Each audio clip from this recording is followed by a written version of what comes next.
Hello my loves and welcome back to my sketchbook. Today I wanted to use my morning sketching time for something peaceful. I really can't stress just how calming it can be in times of anxiety to take some quiet time to yourself with some paints. If you get a chance, I would really encourage it. For me, I found a reference of this bird that I will leave linked below. I went with the flow for this one, just sketching and then deciding to go over the top with watercolours, and as always info on everything I used will be down below, but for now let's get into today's topic.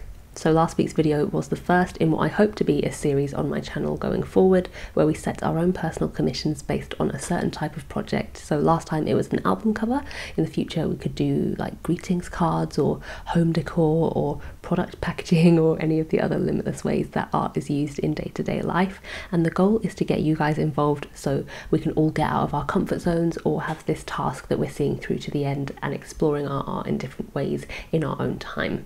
But today I just wanted to talk a bit more about how to take on self-commissioned projects on your own and what you should hope to get out of them. So when you're commissioning yourself like this, you take on the role not just of the artist but of the potential client as well. You can either be really specific about what you want from the project, so providing specific dimensions it has to adhere to, style or colour limitations, time limits on the completion of it, and to make things extra challenging you can throw in 2 or 3 keywords that the piece has to somehow emulate. So for example, I could set myself the task to complete a book cover design, and if I wanted to just explore that in my own way, that could really be all I ask of myself. Or if I want to pose more of a creative challenge, I could say that the finished piece has to be, I don't know, 6 by 12 inches with a design that wraps around from the front cover onto the spine and onto the back, in which case I would have to figure out what the width of the spine is, etc.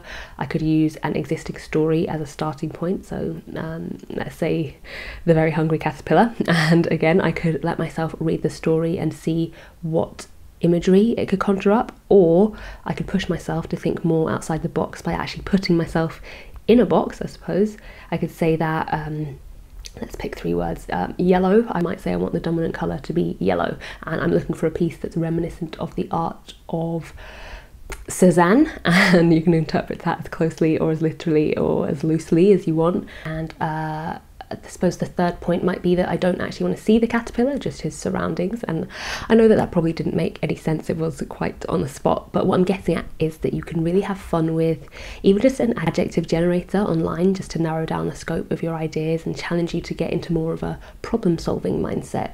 So what kind of commissions can you set for yourself?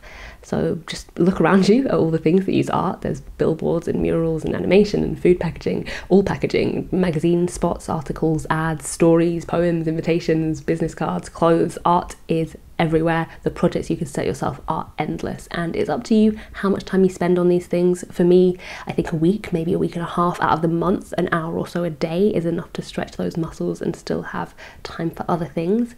It's all about what works for you, because this isn't for anyone but yourself. The most important thing is really getting those concepts and getting at least the first draft down. You're not necessarily doing it for a finished product, although that could be really useful for your portfolio, so bear that in mind as well. So just weigh up what you aim to get out of it personally and how much time you can dedicate to that.